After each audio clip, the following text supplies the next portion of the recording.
All right, guys. What do you think? I mean, all jokes aside, I can we kind of move this along? I'm not really as comfortable out here as I thought I'd be. Hey, you got me looking over my shoulder. That's one thing I'm always paranoid about is like someone watching me and I'm not aware of it. Just seeing a face. No, not even that. Like it's worse to have the feeling that something's there and not being able to see it than it would be to turn around and actually see something there. The fear of like the unknown. Yeah, I'd be more afraid of feeling like something is there and not seeing it than turning around and seeing someone staring at me. I mean, Because if it's just someone staring at me, I feel like I could defend myself against a person. But if there's something there and I can't see it, that feels worse. you feel defenseless. Yeah. It's like I can't defend myself against something I don't know is coming after me. All right, let's stop talking about this, please. Cody, please, for the love of all that is holy, make your story quick. Alright. This is make yourself a sandwich.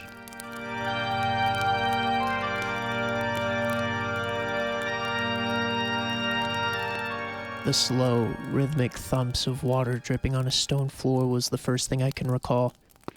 It was in a daze that I staggered to my feet and tried to look around at my new environment. It had an open ceiling and long steel rods meticulously crafted across the stone walls. It was a long hall that had several doors and passages inside its structure. I looked down at my leg and noticed a chain made of heavy steel wrapped tightly around it. Its pressure wasn't unbearable, but it wouldn't come off. I screamed and screamed to anyone who could hear, but eventually I slid down the side of the wall to cry.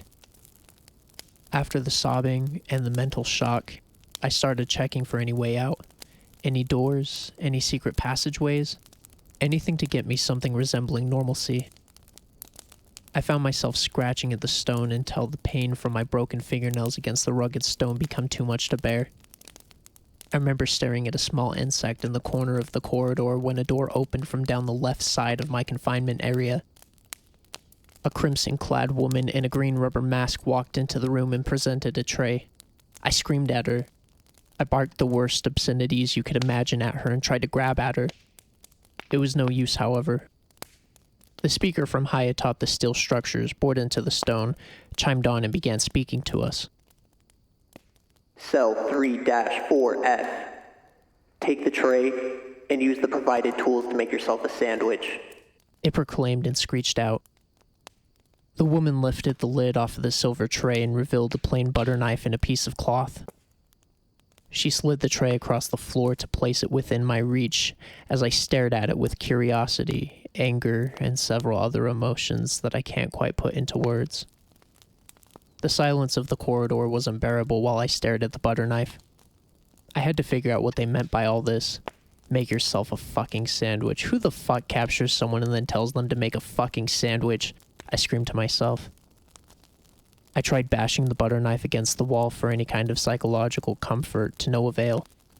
There was nothing to do but figure out what the voice meant by make yourself a sandwich.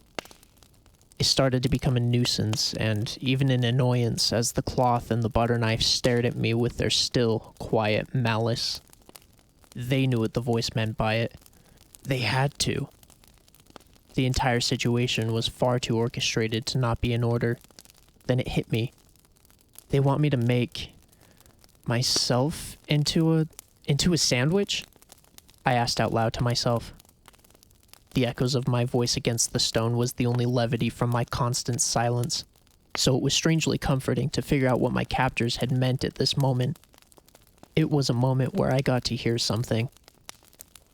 Minutes, days, weeks, nothing temporal registered with me at that time.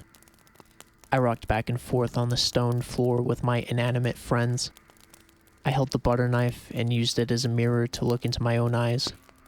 Just to see someone's eyes for even a moment was a reminder that I was still human. There was still humanity on Earth. I became irrational and contemplated what to do if my captors were killed and I was never found again. I went through mental scenario after mental scenario trying to devise some way I could make it through all of this. After some time, In this contemplative state, I had a mental lapse in judgment where I thought I should play by their rules. I would make myself a sandwich. First, I grabbed the cloth and tied it tightly around my left arm, and I took the butter knife and jabbed it into my hand just below the knuckle. The pain was beyond human understanding as I hacked and sawed slowly through my hand's meaty flesh with the butter knife. I rammed it down into the bone and tried to break anything that I could so I could just get it over with.